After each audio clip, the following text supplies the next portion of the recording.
Seorang buruh bangunan di Serdang Bedagai atau Sergei, Suherman 34 tahun, berhasil membuat pesawat aeromodeling.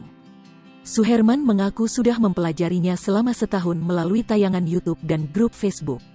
Membuat pesawat aeromodeling ini Suherman menggunakan bahan sederhana, bahkan beberapa memanfaatkan limbah.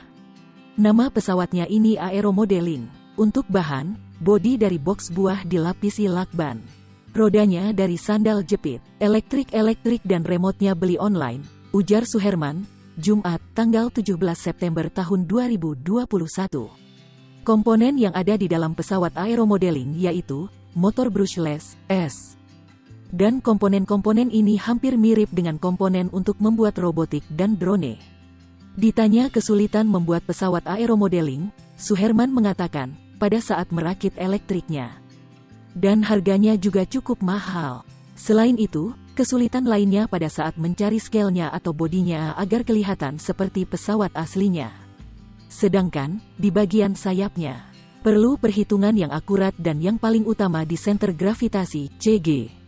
Cara kerjanya dengan pesawat yang beneran hampir sama, cuma di mesinnya saja yang beda, ujar Suherman.